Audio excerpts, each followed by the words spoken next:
There's a hero living in New Orleans by the name of Steve Gleason. He's been a star on the football field. He's a dedicated family man to wife Michelle and son Rivers. But where he shines brightest, perhaps, is in the way that he is living his life in the face of incredible adversity. September 2006, more than a year after Hurricane Katrina laid waste to the city of New Orleans, the Saints are back in the Superdome for the first time. The night before the game, Saints coach Sean Payton brought his team to the stadium. The last 21 months of our lives had just been completely flipped upside down, and here we were back in this place, and the message he was telling us was like, hey guys, this is your home. It's been rebuilt. This team's been rebuilt. In their opening series, the Atlanta Falcons are forced to punt, and Steve Gleason, number 37, is rushing from the middle. As soon as I came around that corner and saw the punter, there was certainly some adrenaline. Like, man, this could happen, and if it does, this is going to be chaos. Kane in the punch! Block!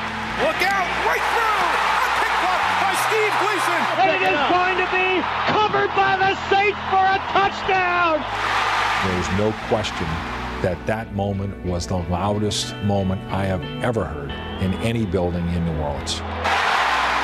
Just the emotion coming from the crowd, it was just infinite joy. Gleason would retire a cult hero in New Orleans and begin life after football he'd long considered with his new wife, Michelle. We were safe. And New Orleans immortalized that civic turning point with this statue outside the stadium.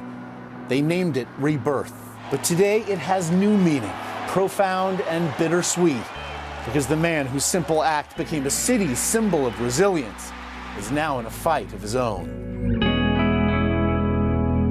We were walking across the street and he tripped and fell, face planted. You know, his foot dropped and really just fell on his face. It was devastating, and it was also like, this is happening. For in 2011, Gleason was diagnosed with ALS, Lou Gehrig's disease. Gleason's friend and former teammate, Scott Fajita. I remember breaking down on the phone, and my wife came into the other room, and she felt like a close relative had just passed away. It was intense. That was Gleason then, what now seems long ago. When we first meet him in February, he's lost most of his physical abilities, able to communicate only through a computer equipped with laser sighting technology. What did the diagnosis change for you? How did it recalibrate your life? In 2011, I was losing the ability to run. I wasn't sure what I would do if I could no longer run. When it finally happened, I chose to search myself for new avenues of joy.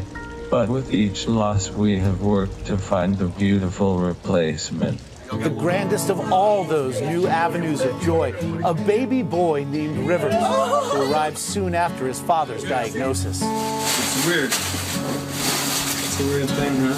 Since then, Steve has focused on creating a video journal for Rivers, so that one day his son can know his father. This chapter, he's set to the song, No One's Gonna Love You More. You know,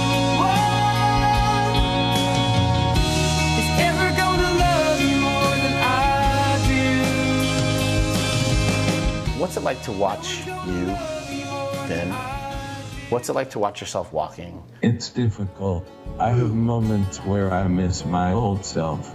But at the same time, we can choose to focus on the beauty of now. What do you see when you see him now? I see someone I'm very proud of. And love a lot and get annoyed with a lot, but love a lot more than get annoyed with. He created a foundation, Team Gleason, to raise awareness and find a cure for ALS. Many in his sport have rallied behind him. It steals your life, a little bit at a time, unless we stop it first. So too has one of Steve's favorite groups, Pearl Jam. Tonight, this one's for Mr. Steve Gleason. When he was initially diagnosed, they say prepare to die. It's a terminal illness, there is no medical cure for it. And so when Steve was told that, he said, I'm going to prepare to live. And living life is exactly what he is doing. Go, go, go. A guy who, 1 year post-diagnosis, to celebrate, he goes and jumps out of an airplane. Then he had a proposition for his good, if disbelieving friend. He says, well, I'm going to go down to Machu Picchu. And I said, Machu Picchu as in Peru. And he said, yeah, I want to go up to the top. Machu Picchu. Machu Picchu. And I said, like, the 9,000 feet. And he says, yeah. And I said, all right, don't know how we're going to do it, but it's booked. We're doing it. Machu Picchu meal training. The idea was Steve's, but much of the work, Fujita knew, would rest on his shoulders, literally. We're on our way. So far, so good. Then we started, and I'm like, are you freaking kidding me? It was much more gnarly than we anticipated. I was definitely scared, but I just chose to embrace it. 11 grueling hours, 2,500 feet straight up. My feeling on top of Machu Picchu, it was initially relief. Like, thank God everyone is safe. And then I think the sense of accomplishment set in. Did going to Machu Picchu help you find a new way to run?